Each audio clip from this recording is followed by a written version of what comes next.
Olá, meus irmãos, olá, minhas irmãs. Amado seja por toda parte o Sagrado Coração de Jesus, eternamente. Bem, hoje nós estamos aqui para refletir sobre a campanha da fraternidade deste ano, com o tema Cristo é a nossa paz. E o lema do que era dividido fez unidade. É interessante nós termos em mente, antes de começarmos a refletir e trazer as questões, o seguinte: a cada 5 anos, a CNBB se junta ao CONIC e eles fazem uma campanha da fraternidade ecumênica. E este ano, a campanha da fraternidade é ecumênica. Por isso, é muito importante que nós tenhamos consciência disso, porque, em específico, essa campanha tem gerado muita discussão, muita divisão entre as pessoas. No entanto, nós não podemos nos atentar aos detalhes que nos separam, mas sim ao Cristo que nos une. Esse é o foco principal desta campanha da fraternidade. Por isso eu convido você a fazer esse caminho com a gente, de unidade e de comunhão, porque aquilo que era dividido se fez unidade no Cristo.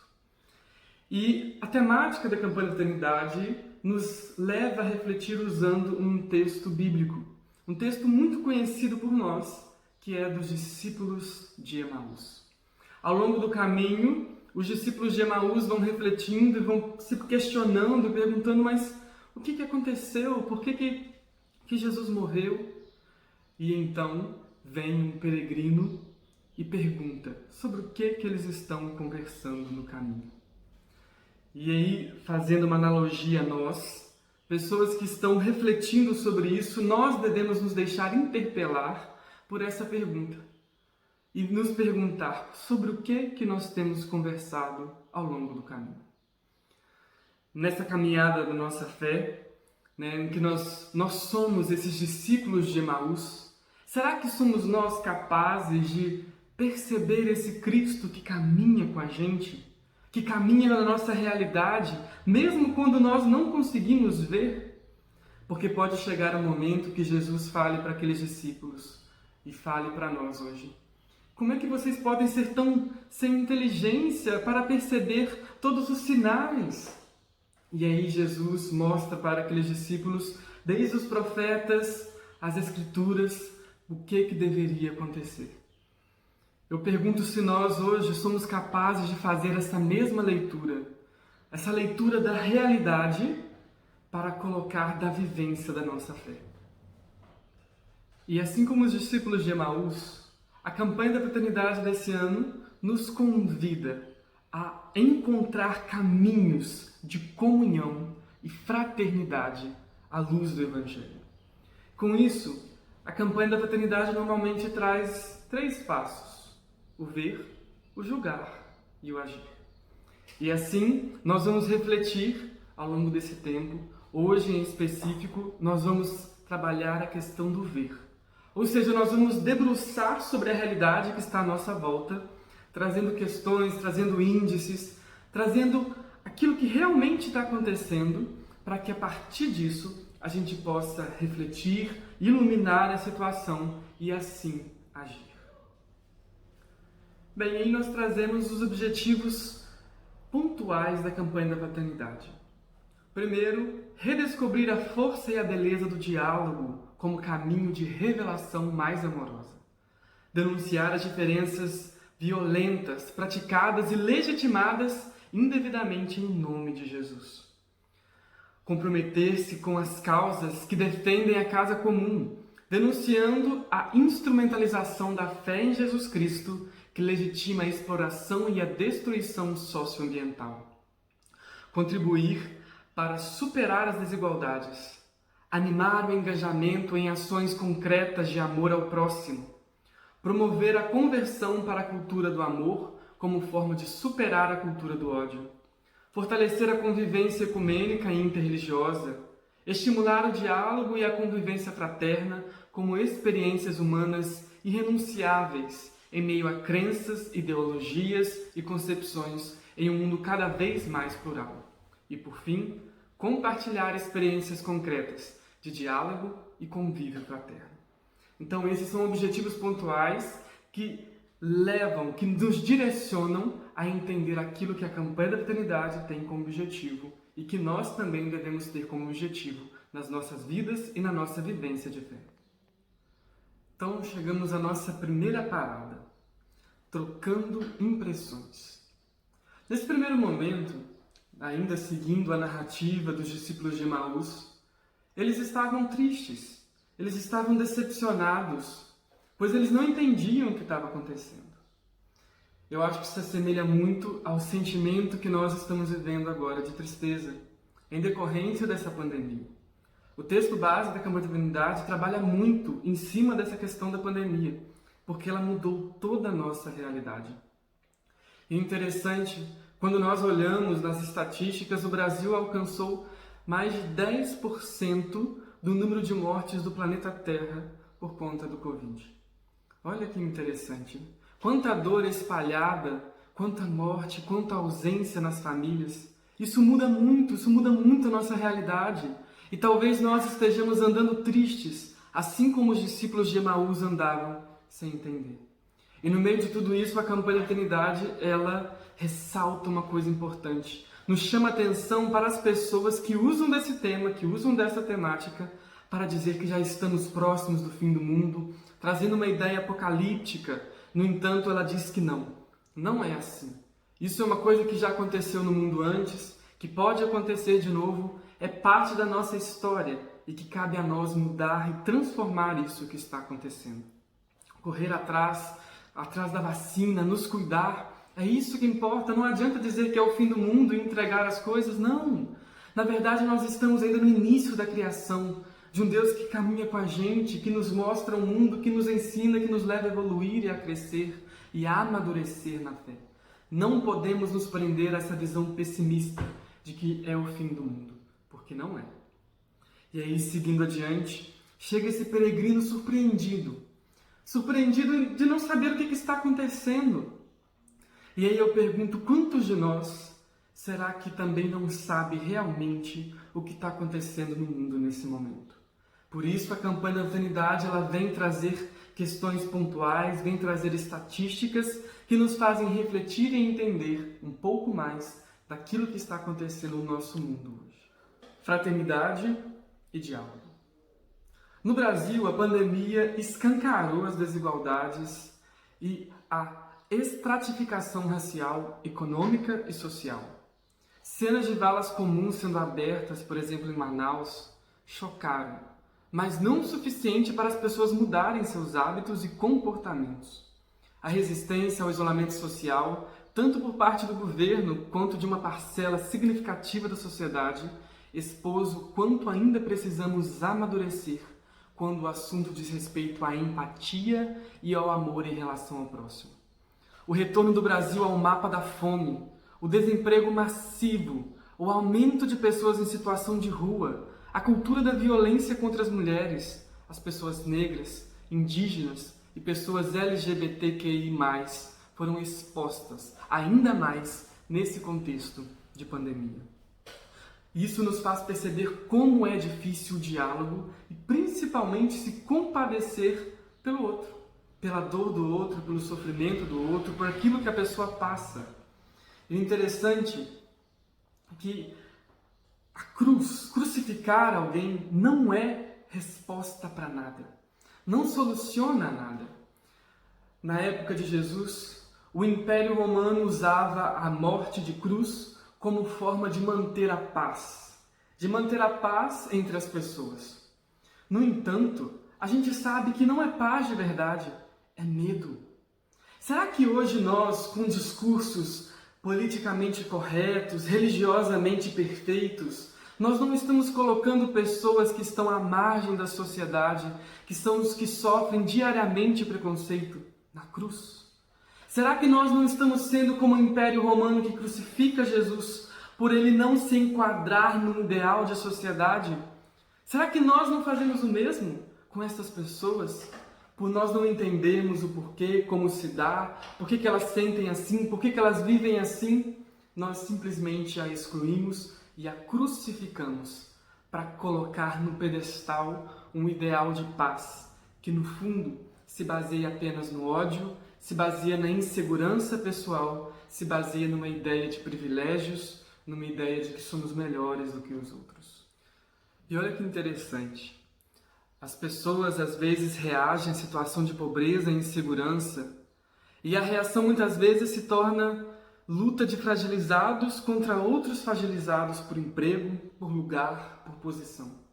A insatisfação se transforma em ódio, cuja força é direcionada contra inimigos criados pelo próprio sistema, que culpabiliza o pobre por ser pobre porque assim deseja, dizendo que é pobre porque não se esforça mais. O sistema joga as pessoas contra as pessoas imigrantes, com o falso argumento de que os imigrantes roubam os empregos dos brasileiros. Joga contra o povo quilombola, com os falsos argumentos de que estes recebem terras de graça. Dessa forma, são criadas diversas narrativas para legitimar a exclusão e difundir na sociedade o ódio, a violência e a negação dos direitos humanos. E olha, meus irmãos, eu acho que nunca na história da humanidade se compartilhou tanta notícia falsa, tanto argumento falso para legitimar exclusões, explorações e descriminalização do povo. Como é comum a gente receber no nosso WhatsApp publicações, coisas que não tem nada a ver com a realidade e colocam nas redes sociais, colocam nas mídias e compartilham, e as pessoas ficam indignadas e nem sequer param para pesquisar a fonte, se é verdade ou não, simplesmente vão reproduzindo o conteúdo porque aquele conteúdo é impactante e a pessoa não deixa interpelar pela verdade. Ela só se deixa ser cativada por aquilo que impacta. E a sociedade brasileira, ela vive um momento muito difícil por causa de muitos muros construídos, como por exemplo do racismo, da desigualdade econômica, dificuldade de conviver com opinião diferente. Nossa, como está sendo difícil para as pessoas conviverem com as opiniões diferentes. A questão do desrespeito e ataque às instituições, sejam elas religiosas ou não.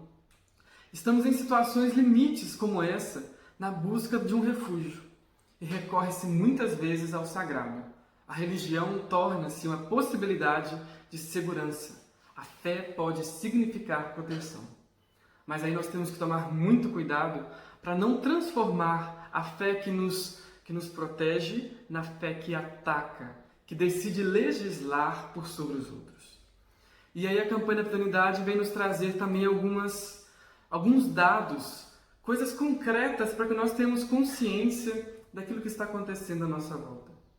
E ela fala, por exemplo, sobre a questão das mortes, que a cada 400.000 jovens, cerca de 180 são assassinados todos os anos.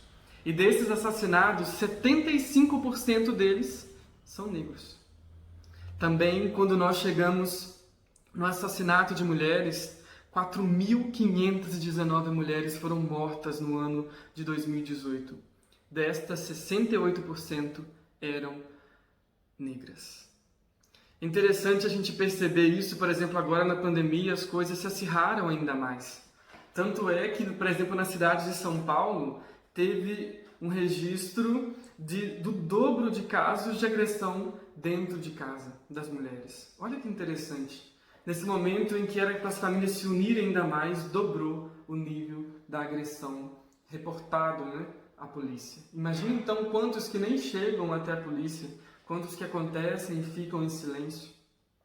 Uma outra temática também a ser pensada é a questão da LGBTQI+, fobia, em que no Brasil, no ano de 2018, 1.685 pessoas foram assassinadas. Simplesmente pelo fato de ser homossexual, pelo fato de ter uma sexualidade diferente daquela que as pessoas entendem como sendo a correta.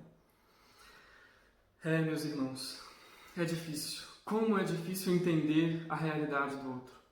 E o problema, às vezes, nem é só você não entender, porque tem muita coisa que é difícil entender. O problema é quando você usa desse não entendimento como forma de agredir, como forma de assassinar, como argumento que legitime a maldade que há dentro de nós.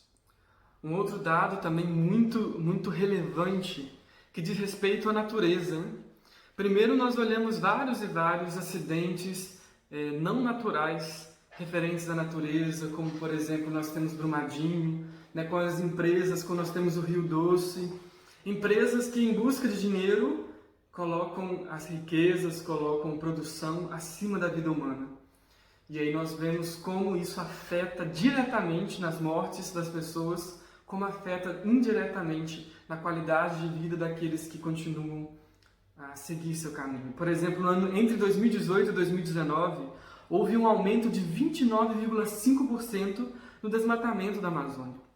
E só está aumentando. No ano de 2020, nós batemos recorde na exploração da Amazônia. Isso sem contar os incêndios que foram infinitamente maiores também.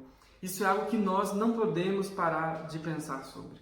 Às vezes as pessoas elas cansam, né, de trabalhar temáticas. De novo falar sobre o meio ambiente, de novo falar sobre aquecimento global. Gente, nós vivemos no ambiente. Nós exploramos todos os dias o ambiente, nós poluímos, nós precisamos sim falar sobre, para cuidar, para salvar, para preservar.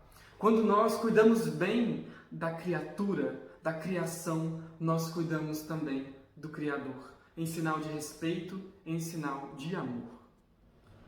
Mais um dado também que a campanha traz esse ano são os 882.309 pessoas que estavam presas nas cadeias do Brasil até julho de 2020.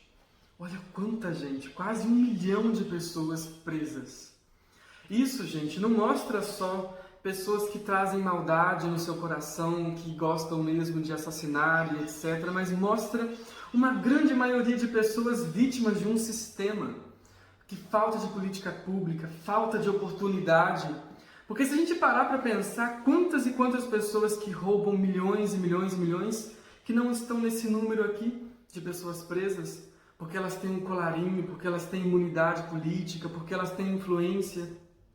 Essas pessoas que nós vemos presas aqui são muitas vezes pessoas que encontraram na violência ou no roubo uma forma de sustentar sua família, de sustentar a si mesmo. E eu não estou fazendo uma apologia a essas pessoas, não. Eu quero mostrar que existe sim algum motivo para isso acontecer.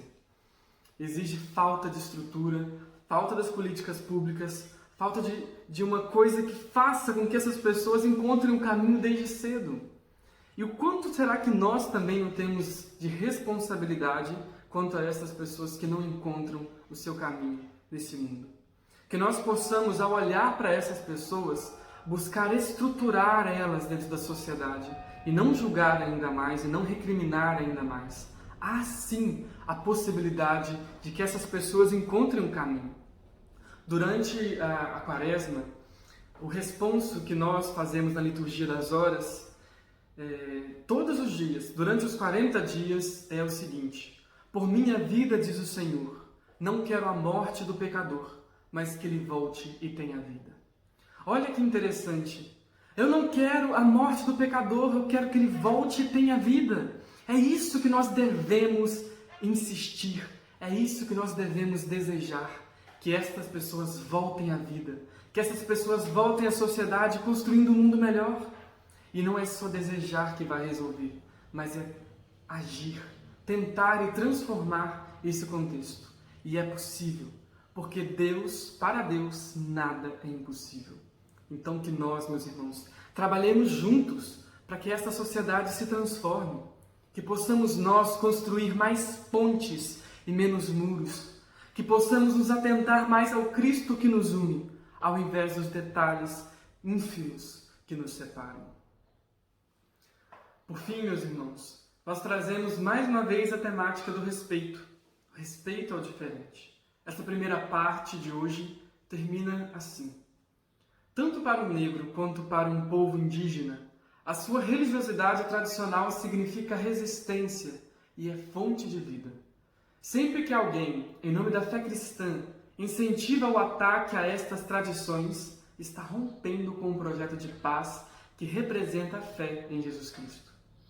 A intolerância religiosa é impulsionada para justificar uma moralidade falsa e a prática da violência. A intolerância religiosa é consequência dos muros que que nos separam: o racismo, o fundamentalismo do mercado e a xenofobia. No fundo, gente, a mensagem de Jesus não ergue muros, mas os derruba. Não é de ódio, mas de amorosidade. Por isso, precisamos expurgar a insensatez dos nossos corações e rever a forma como vivemos a nossa fé. Precisamos de profecias que abram nossos olhos para as desigualdades, principalmente para aquelas promovidas em nome da fé em Jesus Cristo. Precisamos de profetas que anunciem a esperança, que reafirmem o fundamento da fé e que gerem vida e não violência. Qual seria este caminho? Onde podemos firmar os pés para derrubar esses muros? A que princípios devemos nos apegar para superar divisões que colocam semelhantes em inimizade? Quais os princípios que podem contribuir para superar os discursos que legitimam o ódio e a prática da violência? Como continuar com base no amor, um só povo, uma só diversidade? A fé em Jesus Cristo nos anima para a esperança. Por isso, que nós possamos rezar por um mundo melhor. Agora, o que mais importa é renascer na esperança. É renascer na esperança. Já não existem mais raças, não mais os muros da cor. Nas ruas e pelas praças louvamos nosso Senhor.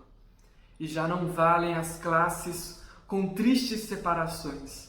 Agora todos têm faces e unidos os corações. Olha que lindo, meus irmãos.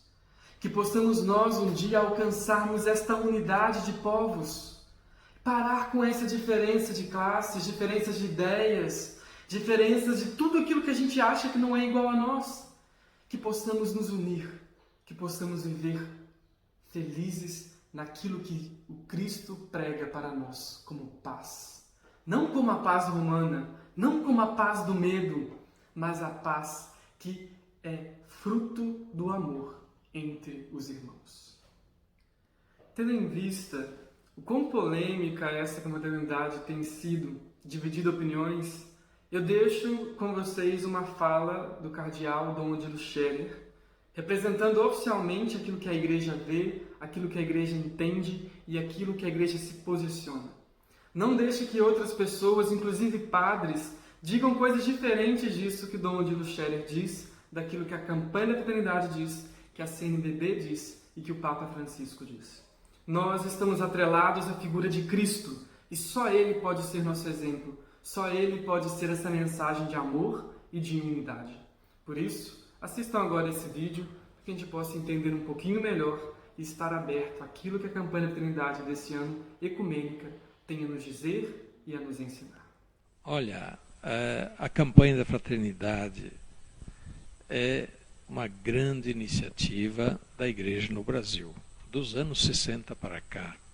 E ela é uma campanha de evangelização popular.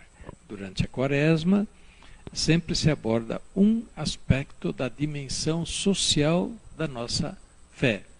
Nossa fé em Deus, não esqueçamos, tem sempre a dimensão social, ou seja, da caridade, da fraternidade.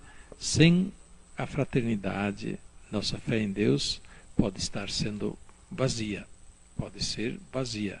Isso não sou eu que digo, é São João que diz nas suas cartas, é Jesus que diz, né? Amor a Deus e amor ao próximo vão juntos. E a campanha da fraternidade se insere dentro do tempo da Quaresma, quando todos nós somos chamados a nos convertermos mais e mais ao Evangelho.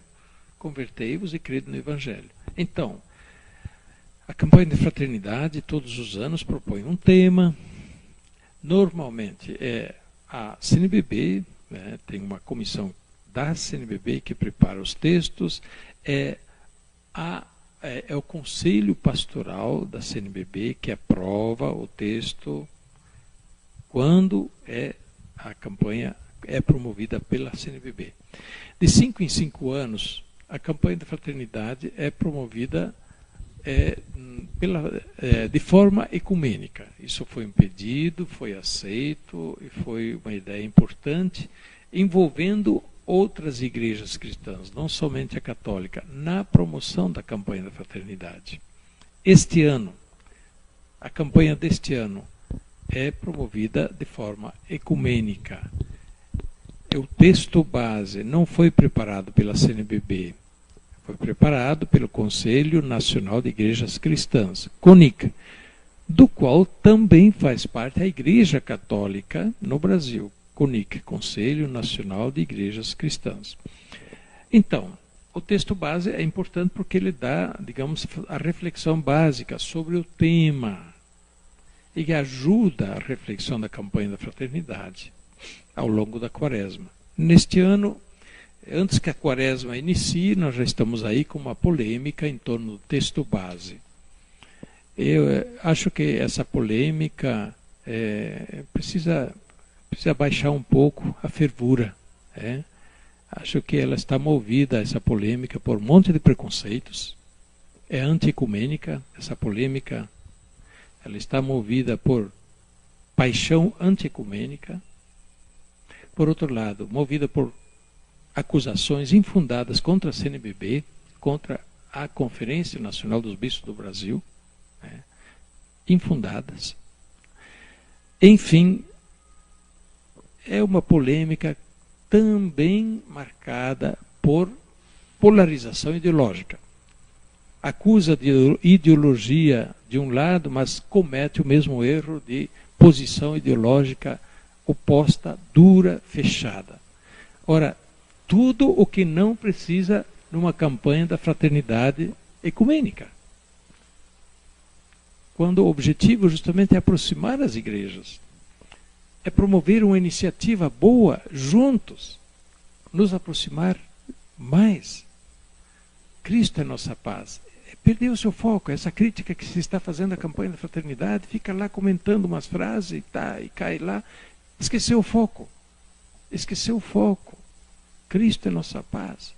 Eu admito que no texto base haja posições que podem ser criticadas, que podem ser não compartilhadas.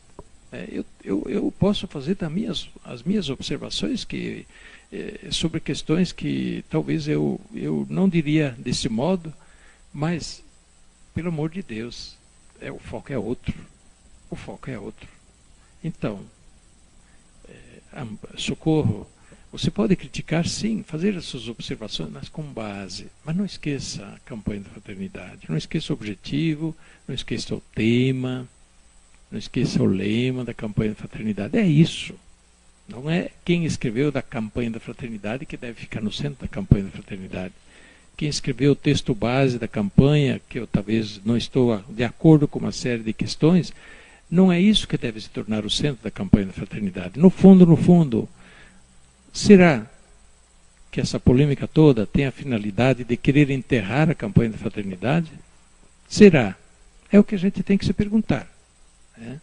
Então, com muita serenidade, vamos nos preparar para fazer a campanha da fraternidade. Esqueçamos um pouco essa polêmica, pelo amor de Deus. O que tiver que ser criticado, vamos criticar com serenidade, mas julgar essa polêmica antes mesmo de iniciar a campanha da fraternidade dessa forma não tem cabimento. Não é de caridade em relação à igreja, e falta com a verdade também. Falta com a verdade. Então é isso, meus irmãos. Muito obrigado pela atenção, pelo carinho de vocês.